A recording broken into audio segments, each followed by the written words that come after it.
je vous le fais bref, mais au fond, c'est l'essentiel de ce que j'ai perçu, compris, travaillé. Et ça, on peut en discuter, mais je vous livre mon propre itinéraire, d'autant que, je viens de vous le dire, je ne l'ai pas cherché. La première chose, c'est que la mission de l'Église, au fond, en y réfléchissant bien, c'est d'être au service de la relation de Dieu envers le monde. Je m'appuie sur ce verset de Jean, chapitre 3, verset 16. « Dieu a tant aimé le monde qu'il a donné son propre Fils. » Pour moi, c'est déterminant.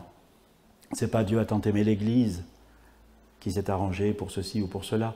C'est Dieu a tant aimé le monde qu'il a donné son propre Fils. Et c'est une relation d'amour. Et au fond, la mission de l'Église, c'est d'être au service de l'amour dont Dieu aime le monde. Voilà. Et c'est pour ça qu'elle ne cesse d'inventer la façon de traduire pour le monde, à chaque génération, cet amour qui vient de Dieu. Vous comprenez que comprendre ainsi la mission, c'est être amené à, comme toujours d'ailleurs, à un travail de conversion qui est essentiellement un travail de décentrement. Ça veut dire que si elle est au service de la relation entre Dieu et le monde, l'Église n'a pas son centre de gravité en elle-même, ni même d'ailleurs dans une relation privilégiée qu'elle entretiendrait avec Dieu. Son centre de gravité, c'est dans la relation de Dieu avec le monde qu'il se trouve. Et ça la décentre d'elle-même. C'est ce qui explique d'ailleurs dans l'histoire que chaque fois que l'Église s'est trop centrée sur elle-même, trop préoccupée de sa propre survie, trop inquiète de la persistance de ses structures, elle s'est fatiguée. Pas comme à Panis, mais elle s'est fatiguée. Et il faut ce travail de décentrement. Pour moi, ça c'est très important. Et ça dit beaucoup de choses de notre agir missionnaire. Et on peut s'interroger. Voilà, on peut s'interroger. Travailler au service de l'amour dont Dieu aime le monde. Celui qui aime la vérité ne l'aime pas seulement quand elle est très bien énoncée. Il l'aime quand il en perçoit des parcelles, fussent-elles défigurées, dans toute l'humanité. Celui qui aime la vérité l'aime dans ces petites parcelles, dont il est peut-être le seul à voir qu'elles sont là, et même si elles sont défigurées, et même si elles ne sont pas ajustées, mais elles y sont. Elles y sont. Ces semences, ces parcelles de vérité, elles y sont. Et aimer la vérité, c'est pas simplement l'aimer quand elle est bien expliquée, voilà, non, c'est l'aimer comme ça. Donc ce travail de décentrement, c'est une première façon d'exprimer ce qu'est la mission de l'Église. Je pense qu'elle est très, très, très importante parce que l'obsession de la survie fatigue nos ministères. Et moi, je vois des prêtres qui deviennent tristes, parce que ça, ils ne l'ont pas fait, ce travail-là, de décentrement. Réjouis-toi de l'amour dont Dieu aime le monde. Et invente tous les moyens avec le peuple de Dieu pour traduire cet amour.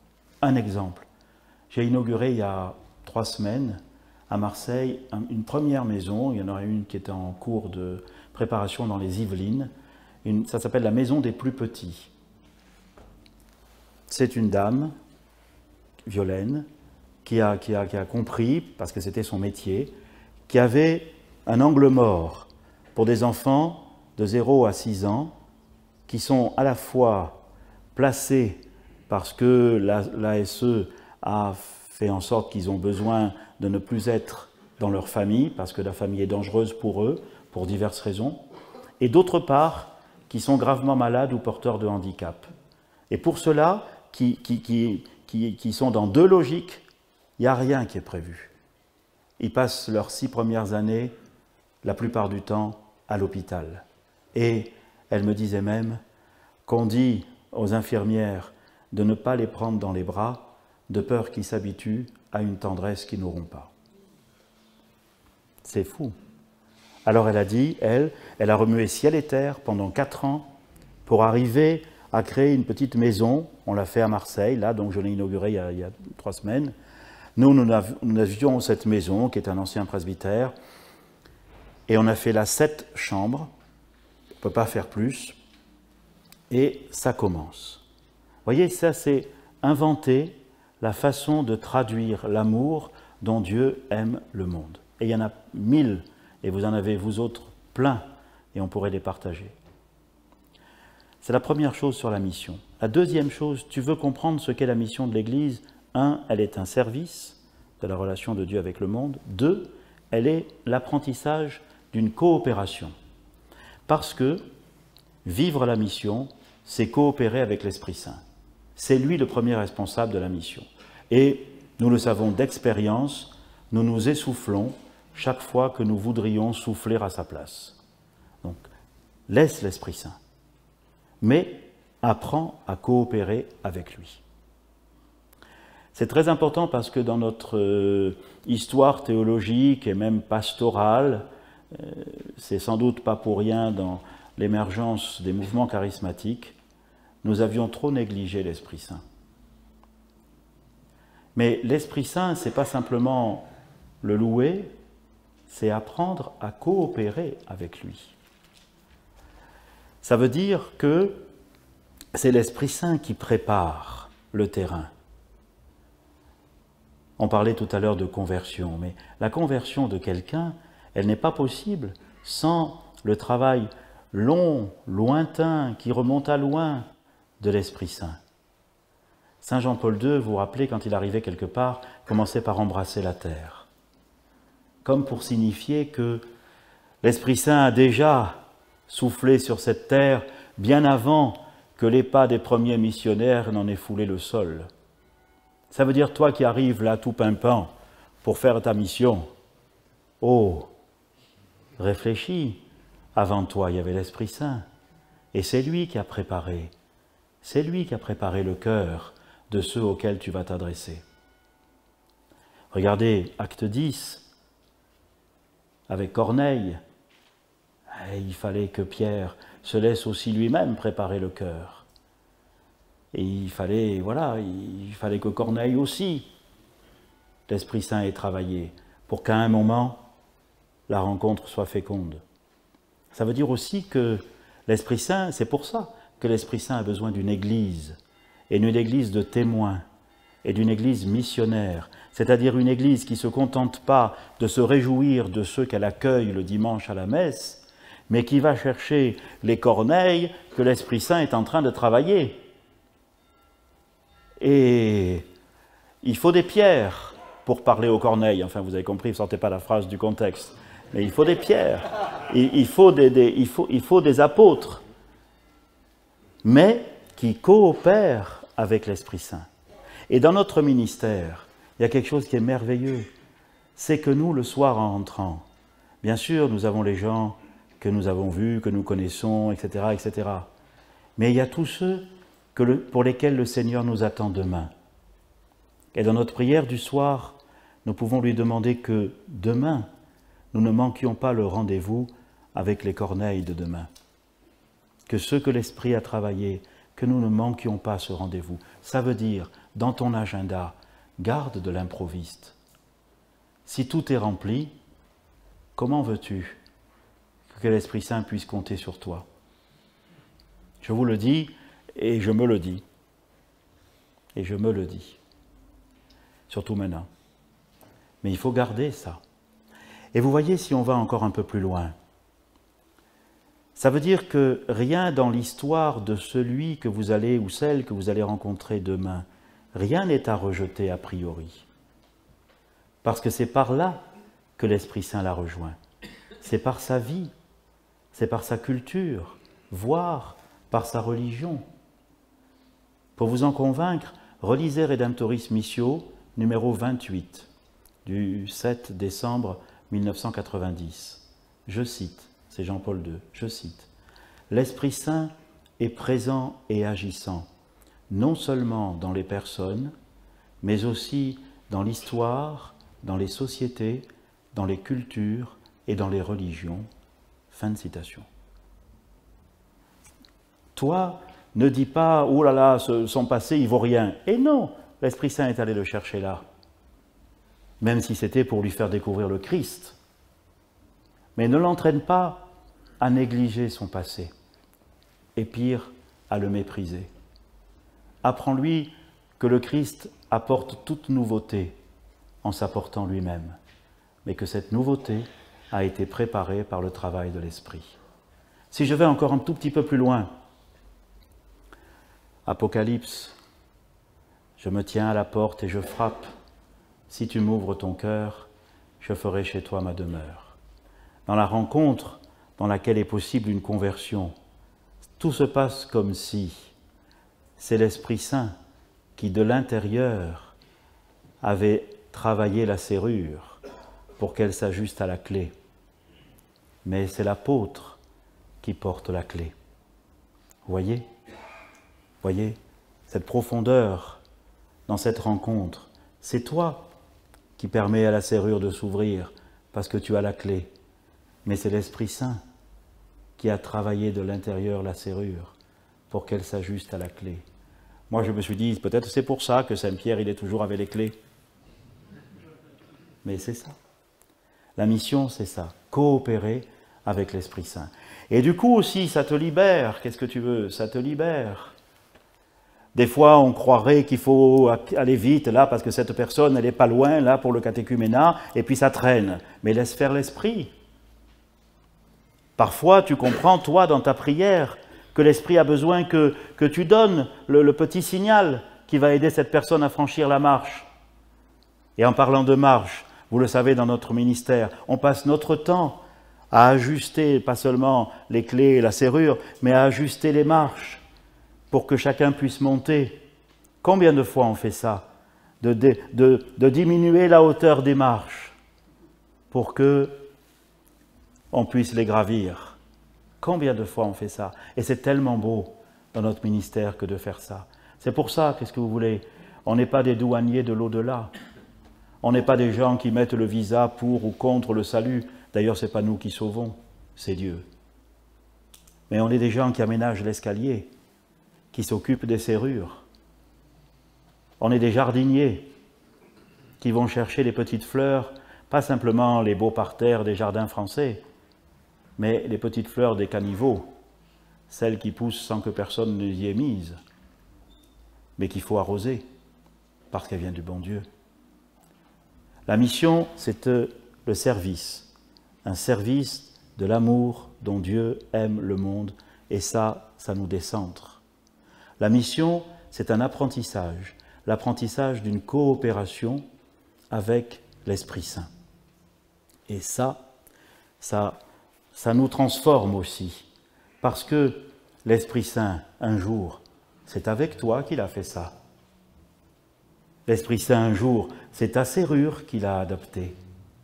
L'Esprit Saint, un jour, c'est un autre qu'il t'a fait rencontrer pour que tu progresses. L'Esprit Saint, un jour, c'est à un autre ou une autre qu'il a confié d'aménager l'escalier pour que tu puisses monter. Ne regarde pas les autres de haut.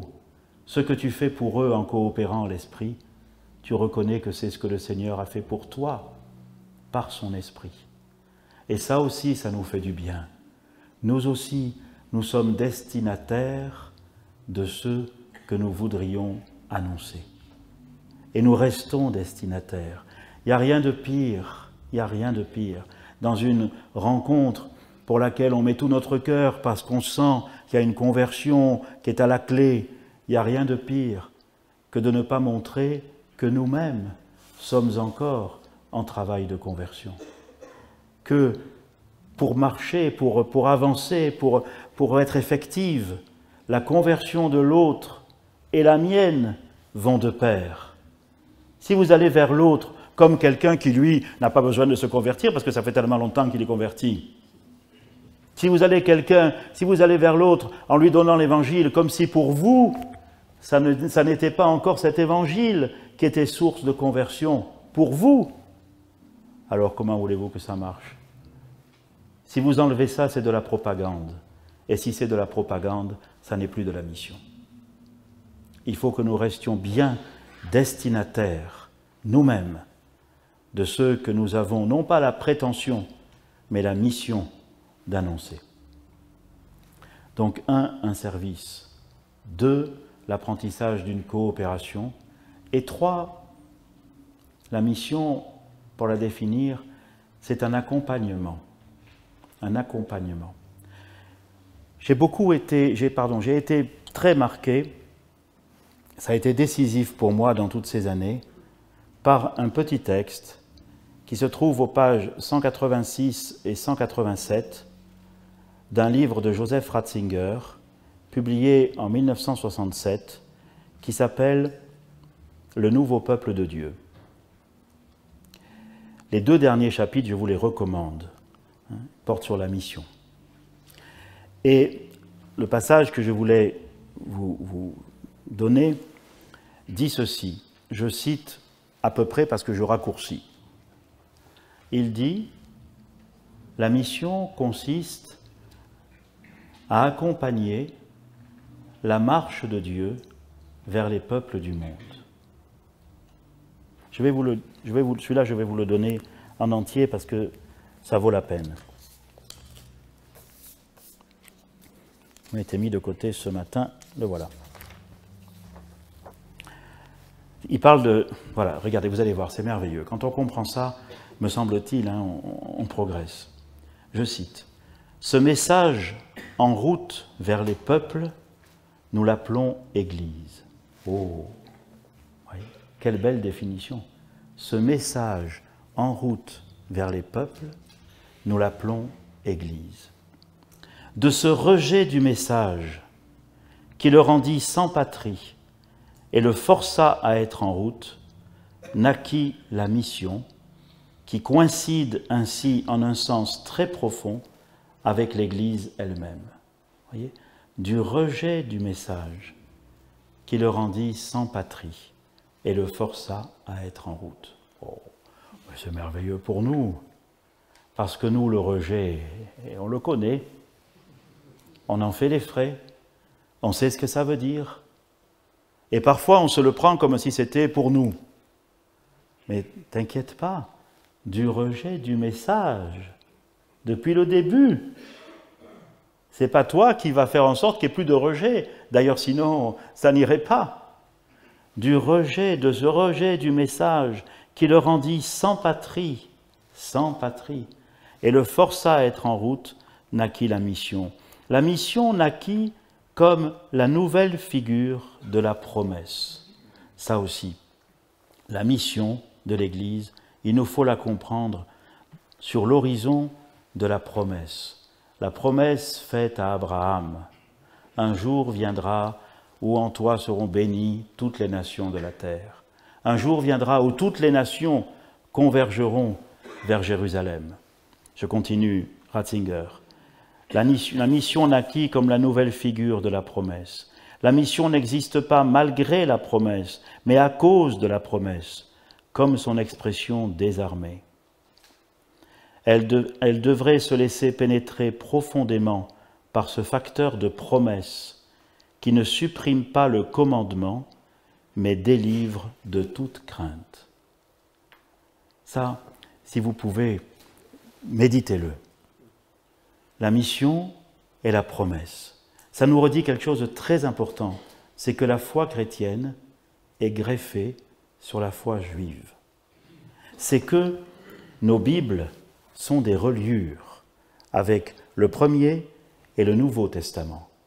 Dans l'histoire de l'Église, souvent, on a voulu supprimer cette reliure parce qu'elle était trace d'une altérité et que nous voulions une identité.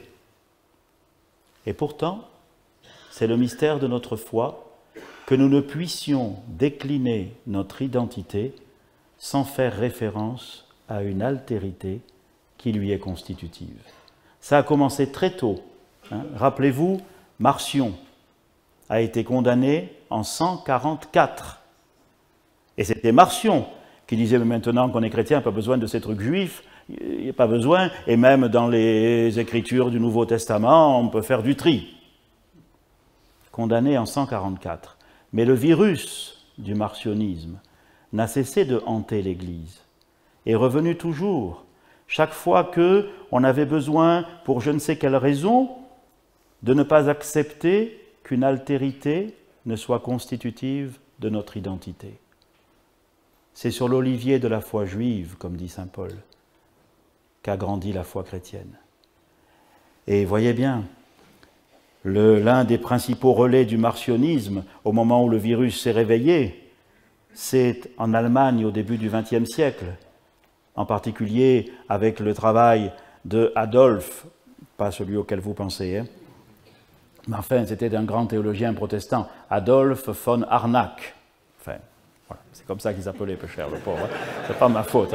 Il s'appelait Adolphe von Harnack. Et puis un certain nombre d'autres aussi qui ont donné le christianisme allemand, c'est-à-dire quand même cette forme de christianisme protestante, mais pas que protestante, qui a soutenu le national-socialisme et qui a fait tout ce qu'il fallait faire pour montrer que vraiment la foi chrétienne n'avait rien à voir avec le judaïsme et qu'il fallait justement encore l'en délivrer.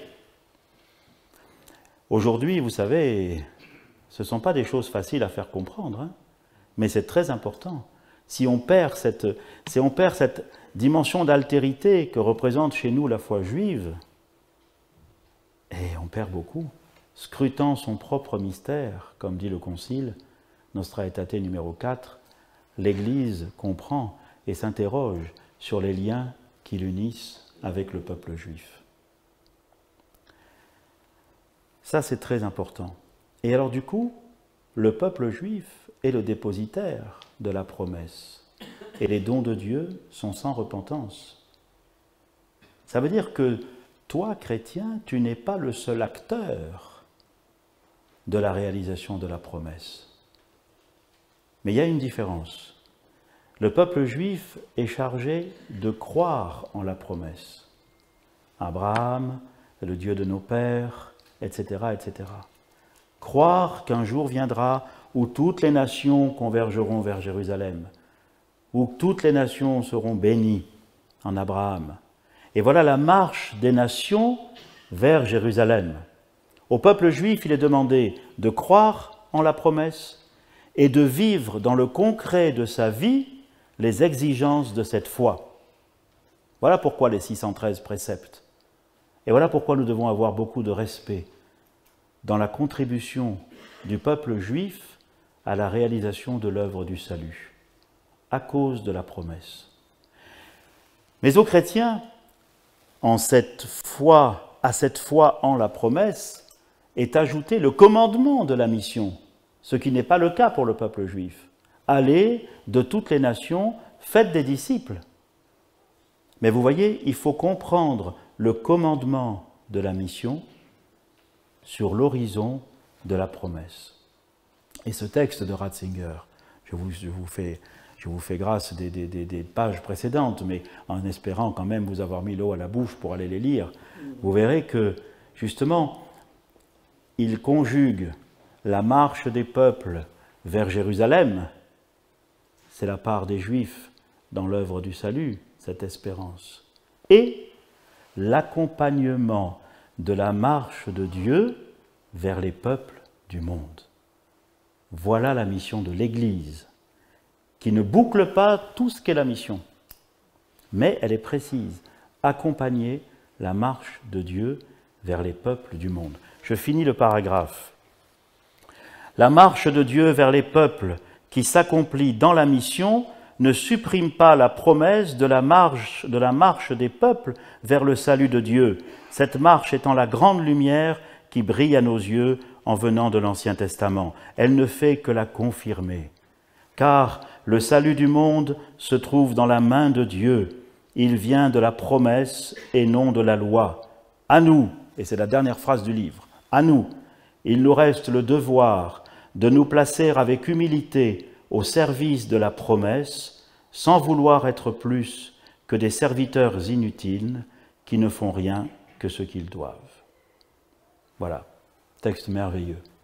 Et vous voyez la mission, le service de la relation entre Dieu et le monde, l'apprentissage de la coopération avec l'Esprit Saint et l'accompagnement de la marche de Dieu vers les peuples du monde. J'ajoute encore une chose sur ce dernier point, c'est qu'on pourrait dire, et il me semble qu'on peut l'affirmer, que ce travail d'accompagnement de la marche de Dieu vers les peuples du monde, au fond, permet à l'Église, ou plutôt l'invite, à réaliser sa vocation de catholicité. La mission et la catholicité, ça va ensemble. Vous voyez, catholique, ça ne veut pas dire, c'est pas l'étiquette qui dit qu'on n'est pas protestant ni orthodoxe. C'est beaucoup plus que ça. C'est une des notes ecclésiologiques du credo. La catholicité de l'Église est pour elle non pas un statut, non pas un privilège, non pas une étiquette, mais une vocation. Elle est appelée à faire œuvre de catholicité. L'Église, moi j'ai appris ça en lisant le chapitre 7 de Catholicisme d'Henri de Lubac et aussi le chapitre 9. L'Église, et ça avait été pour de Lubac comme vous savez, comme de ces intuitions qui, un jour, ça y est, j'ai compris, et après je développe ce que j'ai compris. Mais de Lubac disait, mais au fond, quand ils sont sortis du Cénacle, qu'ils n'étaient pas nombreux, l'Église était déjà catholique. Mais au fond, quand Paul faisait le tour là, des villes, des bourgs et des bourgades de la Méditerranée orientale, l'Église était déjà catholique. Ça veut dire que la catholicité de l'Église n'est pas proportionnelle à l'extension de sa surface sociale. Quand on a confondu ça, on a confondu mission de l'Église et colonisation. On a confondu ça. Et on a cru qu'il suffisait d'embarquer des missionnaires au milieu des commerçants ou d'autres choses pour que la mission de l'Église soit accomplie. Et puis quand ils sont rentrés, on est rentré avec. Je le dis parce que je suis né en Algérie. Mais c'est pas ça. C'est pas ça. La catholicité de l'Église n'est pas proportionnelle à l'étendue de sa surface sociale. S'il fallait la définir, je dirais ainsi.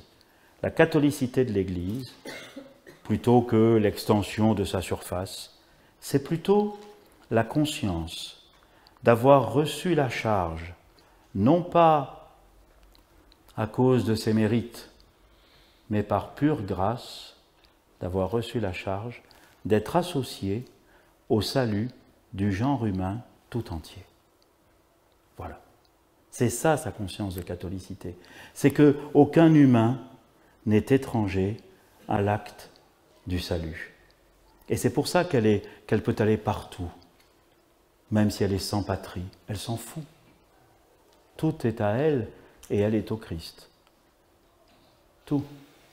C'est pour ça qu'elle est chez elle partout. Et vous, dans votre ministère, soyez chez vous partout. Ne vous laissez pas enfermer comme si vous étiez le curé des cathos. Vous êtes le curé de la population de la ville où vous habitez, même Poissy, ou du village, ou du territoire. Vous êtes là pour tous, puisque vous participez à la vocation de l'Église, à la catholicité. Et quand on a compris ça, mais ça libère aussi, ça libère. Rien de ce qui est humain, comme disait l'autre, ne vous sera étranger. Moi, je ne peux pas suivre parce que j'y connais rien, mais je me réjouis que certains d'entre vous aillent faire œuvre de mission sur les réseaux sociaux, sur ceci, sur cela, avec toutes les précautions que vous savez mieux que moi, qui sont nécessaires. Mais faites-le, partout, partout. Donc la catholicité de l'Église, c'est ça. Et ça change beaucoup de choses quand on comprend sa vocation de catholicité et qu'on essaye de la déployer, qu'on essaye de la vivre. Et voyez, pour approfondir, on pourrait dire que le concept ecclésiologique de catholicité est relié au concept christologique de récapitulation. Le salut est accompli, c'est le mystère pascal. Mais le Christ n'est pas encore total tant que tout, au ciel et sur la terre, n'a pas été récapitulé en lui. Voyez Paul. Et qu'est-ce que la catholicité? C'est la façon dont l'Église au service de l'amour dont Dieu aime le monde, et apprenant à coopérer avec son esprit qui souffle où il veut et tu ne sais ni d'où il vient ni où il va. La catholicité, c'est la façon dont l'Église, faisant cela, coopère à l'œuvre de récapitulation. Tout doit être un jour récapitulé. Mais vous voyez que ça a du coup une dimension eschatologique. Et la compréhension de la mission ne peut pas faire l'économie d'une dimension eschatologique. Voilà aussi qui nous sort de ces coups de mou que nous pouvons avoir et que le Père prédicateur a évoqué tout à l'heure. Et c'est eschatologique. Laisse le temps à l'esprit. Ne fais pas le bilan au bout de 3 mois pour savoir ce que tu as fait, pour savoir si c'est bien ou pas bien. Bien sûr, relis ce que tu fais. Mais dis-toi que c'est le temps de Dieu. Et que la marche de Dieu vers les peuples du monde, elle a besoin de tes jambes. Mais il y en a eu d'autres avant toi, et peut-être qu'il y en aura d'autres après toi. Donc voilà, voyez ces 3 thématiques que je voulais vous dire de la mission de l'Église. Le service de la relation d'amour dont Dieu aime le monde, l'apprentissage de la coopération avec l'Esprit Saint et l'accompagnement de la marche de Dieu vers les peuples du monde selon la vocation de l'Église à la catholicité. Comme j'ai évoqué le ministère presbytéral au fur et à mesure, et que l'heure a tourné pendant ce temps, je vais ne pas y revenir. J'aurais eu quelques éléments à dire là-dessus, mais je pense que je l'ai fait au fur et à mesure. Je n'ai jamais vérifié l'authenticité, mais j'avais vu ça une fois dans un pèlerinage à Assise. J'avais cru comprendre ce que je vais vous dire, et comme ce n'est qu'un conseil, vous en comprendrez la teneur, même si on n'a pas fait la vérification historique.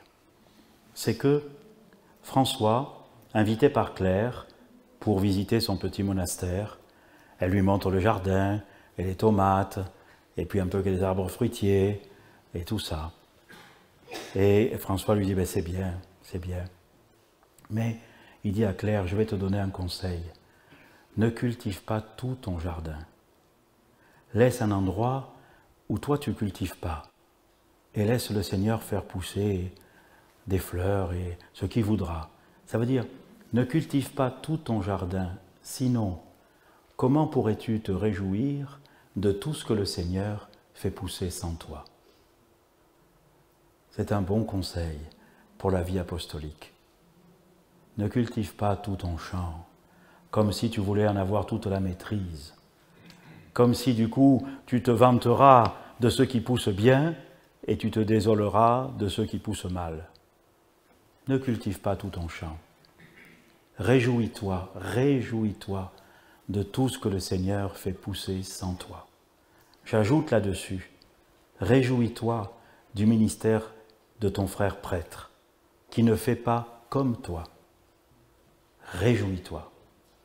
Apprends ça, c'est un décentrement. Et vous serez en communion, non pas parce que vous signeriez les mêmes papiers, les mêmes pétitions, vous serez en communion non pas à cause des idées qui seraient exactement les mêmes, mais comme on l'a fait tout à l'heure, vous apprendrez la communion par les épaules. Par les épaules. Regarde le Christ portant sa croix sur son épaule. Et dis-toi que, comme ça nous a été dit tout à l'heure, venez à moi, vous tous qui peinez sous le poids du fardeau. Et toi, avec tes frères prêtres, le premier lieu de la communion, c'est les épaules. C'est de porter ensemble les fardeaux. C'est de prier, comme on l'a fait tout à l'heure, avec la main sur l'épaule. Non pas pour dire que je suis d'accord à 100% avec la façon dont tu exprimes la foi, mais à cause du Christ, je participe à ton fardeau. Le deuxième conseil, c'est celui que m'avait donné mon prédécesseur, Georges Pontier, au moment où je lui ai succédé. Il m'avait dit ceci, « Chaque fois qu'on augmentera le poids de ta charge, toi, allonge le temps de ta prière. » C'est le meilleur conseil qu'on m'ait jamais donné. Chaque fois qu'on augmentera le poids de ta charge, toi, allonge le temps de ta prière.